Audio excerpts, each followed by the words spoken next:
Appointment था इनका? No sir. कौन है आप? अपॉइंटमेंट नहीं है सर मेरा, पर आपको देने के लिए मेरे पास पूरी फीस है। ये लीजिए 2 लाख रुपए का चेक। हाँ ये सब तो ठीक है, पर केस क्या है तुम्हारा? केस नहीं है सर, इन 2 लाख के बदले मुझे आपका हाथ चाहिए। Excuse me. क्या फैलियां बुझा रहे हो? सीधा सीधा बताओ ना, बात क्या है? इतनी जल्दी भूल गए सर? अभी तो इस बात को 3 महीने भी पूरे नहीं हुए। किस बात को? मिस्टर, प्रॉब्लम क्या है आपकी? मुझे आपसे कोई प्रॉब्लम नहीं है। मेरी प्रॉब्लम तो मेरे सामने बैठी हुई है, the great lawyer Vishwanath Singh, जो आज तक कोई केस नहीं हारे, चाहे इनका क्लाइंट अपराधी ही क्यों ना हो। सीधा सीधा बोलोगे बात क्या है, या धक्के मार के निकलवाओ यहाँ से बाहर? धक्का तो आप मुझे मार ही चुके हैं सर, ऐसे अंधेरे गड्ढे में जहां मेरा कोई भविष्य नहीं है। ये नशा वशा शराब पी कर आए हो?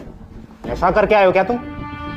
पीकर मैं नहीं आया हूं सर, पीकर तो उस दिन वो आदमी गाड़ी चला रहा था, सौरभ सिंह, जिसका रोड एक्सीडेंट का केस आपने लड़ा था। सर उसका शिकार मैं ही था, जिसके बाप को कंपनसेशन के नाम पर आपने 2 लाख का चेक पकड़ाकर भरपाई कर दी। पर आप जानते हैं कि मैंने क्या खोया?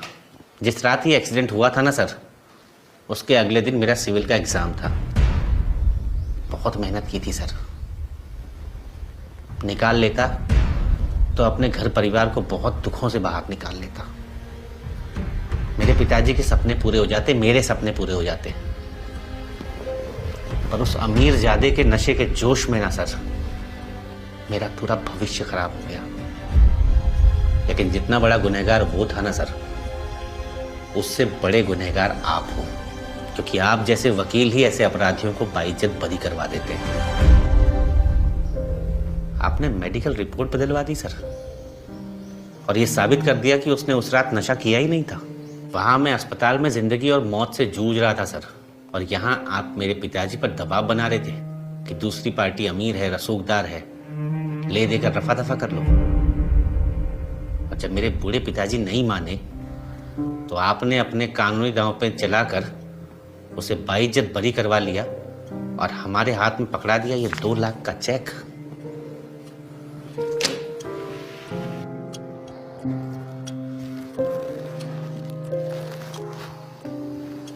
देखो, तुम्हारे साथ जो भी कुछ हुआ उसका मुझे दुख है, लेकिन मैं एक लॉयर हूं। मेरा काम है केस लड़ना और अपने क्लाइंट को केस जितवाना। मुझे नहीं लगता कि तुम्हें बहुत ज्यादा इमोशनल होने की जरूरत है। ये बाजार है, इमोशन की कोई कीमत नहीं होती। सर पर न्याय व्यवस्था तो सबको इंसाफ दिलाने के लिए बनाई गई थी ना। आप लोगों ने इसे धंधा बना दिया है। क्या लगता है आपको ये अपराधी बाइज्जत बरी होने के बाद दोबारा ये अपराध नहीं करेगा? करेगा सर, और खुलकर करेगा। ये सोचकर करेगा कि पैसे की ताकत से वो कानून को अपने जूते की नोक पर रख सकता है, और ये सब आप जैसे लोगों की वजह से होगा। आपने कहा ना ये बाजार है, यहाँ इमोशन की कोई कीमत नहीं होती, लेकिन मैं कीमत लगाता हूँ। ये लीजिए 2 लाख रुपए, इसके बदले मुझे आपका सीधा हाथ चाहिए। क्या बकवास कर रहे हो तुम? क्यों सर? आपने भी तो मेरे हाथ की कीमत लगाई थी ना 2 लाख रुपए। एक्सीडेंट में मेरा हाथ ही बेकार हो चुका है सर, मैं इससे अब कुछ नहीं कर सकता।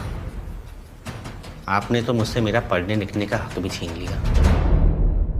सर अगर यही समाज की कानून व्यवस्था है ना, तो वो लोग बहुत अच्छे हैं जो मौके पर ही फैसला सुना देते हैं।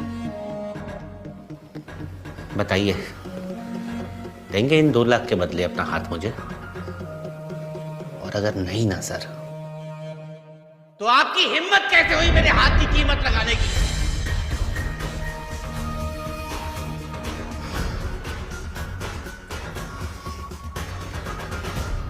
डरिए मत सर, मैं आपको कुछ नहीं करूंगा, लेकिन मुझे भरोसा है सर कि जहां नीचे वाले इंसाफ करने में गलती कर देते हैं ना, वहां ऊपर वाला इंसाफ करता है। याद रखना सर। और ये 2 लाख की भीख ना सर, मैं आपके मुंह पे मारता हूं।